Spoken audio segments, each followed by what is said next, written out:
টাটকা তাজা চিংড়ি। নমস্কার বন্ধুরা, লক্ষ্মী রান্নাঘরে সবাইকে স্বাগত। আজকের আমি তোমাদেরকে এঁচোড় চিংড়ি করে দেখাবো। ভেবেছিলাম এঁচোড় চিংড়ি আর তোমাদের সঙ্গে শেয়ার করব না, কিন্তু বাজারে গিয়ে দেখি খুব সুন্দর একটা দেশি এঁচোড় পেয়েছি। দেখো বন্ধুরা, এর গায়ে আঠা ভর্তি হয়ে আছে। তার এঁচোড়টা খুব সুন্দর, টাটকা তাজা এঁচোড়। তা ভাবলাম তোমাদের সঙ্গে শেয়ার করি। আর তার সঙ্গে চিংড়িটাও আজকে দারুণ পেয়েছি। তা সেই চিংড়ি দেখো, দেখতেই পাচ্ছ চিংড়িগুলো বেশ বড় বড় আর দারুণ টাটকা, একদম পড়ে যাচ্ছে। তা বেশ অনেকটাই চিংড়ি আছে। তো এই চিংড়ি দিয়ে তোমাদেরকে আজকে এঁচোড় চিংড়ি করে দেখাবো। সঙ্গে থাকো, ভিডিওটা দেখতে থাকো। আর ভালো লাগলে অবশ্যই লক্ষ্মী রান্নাঘরকে সাবস্ক্রাইব করে পাশে থাকো। চলো প্রথমে এঁচোড়টা কেটে নিই। দেখো বন্ধুরা, একদম সবুজ হয়ে আছে এঁচোড়টা, খুব সুন্দর এঁচোড়, টাটকা তাজা চিংড়ি। বেশ বড় বড় চিংড়িগুলো, উপযুক্ত চিংড়ি এঁচোড় চিংড়ি করার জন্যে। খুব সুন্দর চিংড়িটা। আর এখানে দেখো পেঁয়াজ আছে আর ঘি আছে। এঁচোড় চিংড়ির জন্য তো ঘি তো লাগবেই।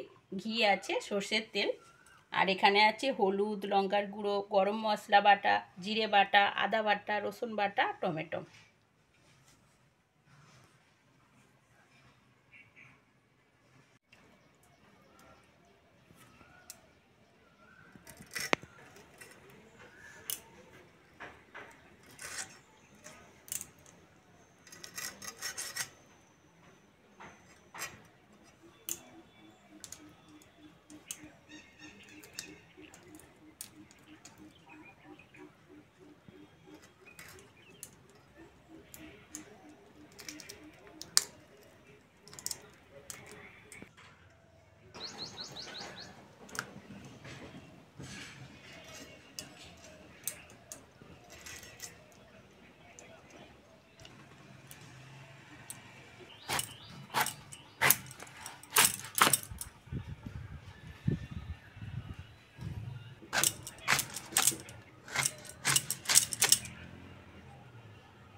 কড়ার মধ্যে জল দিয়ে দিয়েছি। এবার লবণ আর হলুদ দিয়ে এঁচোড়টা সিদ্ধ করে নেব। হলুদ, লবণ, কেটে ধুয়ে নেওয়া এঁচোড়টা দিয়ে দেবো।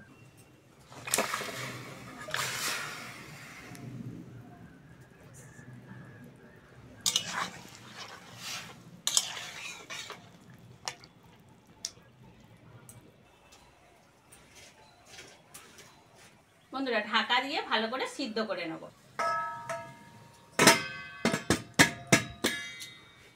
বন্ধুরা, ঢাকা দিয়ে 25 মিনিট মতন সিদ্ধ করে নিয়েছি। এবার ঢাকা খুলে দেখে নেব।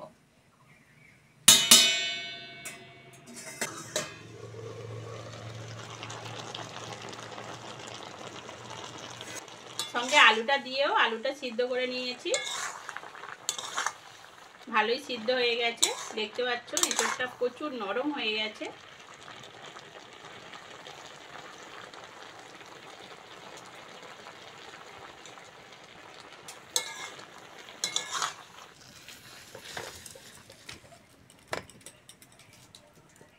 কড়ার মধ্যে সরিষার তেল দিয়ে দেবো। কুচনো পেঁয়াজ দিয়ে দেবো।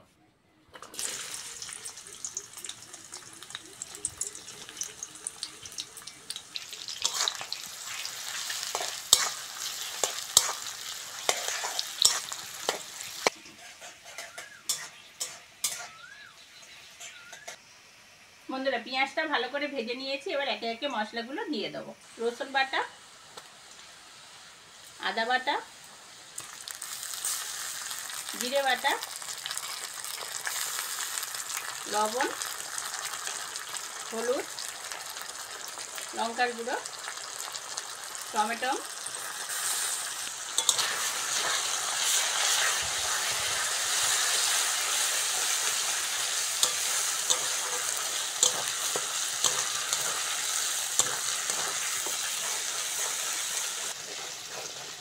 মশলাগুলো ভালো করে কষে নিয়েছি বন্ধুরা। এইবার চিংড়িটা দিয়ে দেবো, লবণ হলুদ মাখানো চিংড়ি দিয়ে দেবো।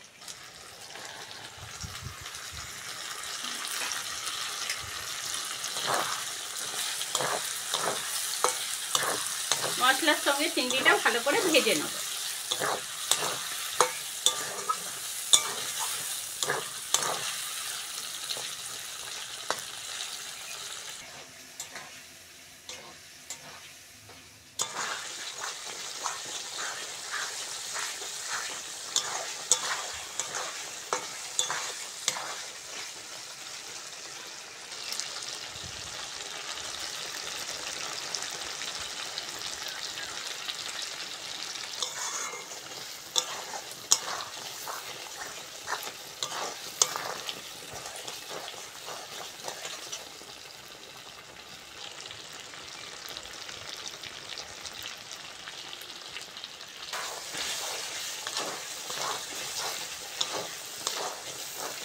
মশলার সঙ্গে চিংড়িটা বন্ধুরা ভালো করে কষে নিয়েছি। এইবার সিদ্ধ করে রাখা এঁচোড় আর আলুটা দিয়ে দেবো।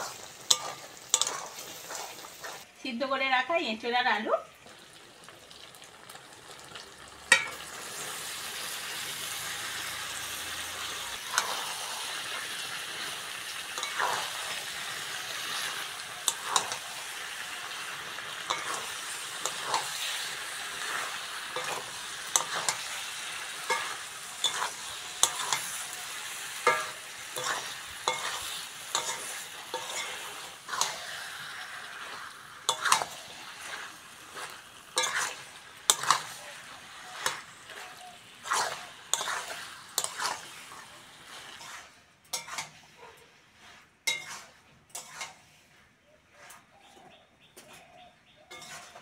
খুব অল্প করে একটু জল দিয়ে দেবো।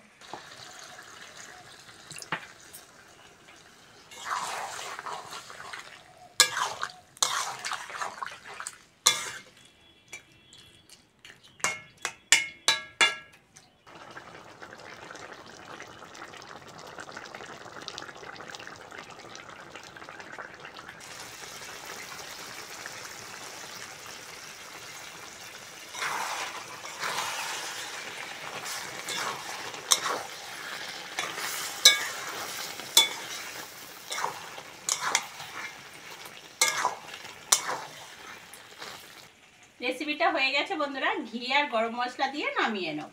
বাটা গরম মশলা, ঘি,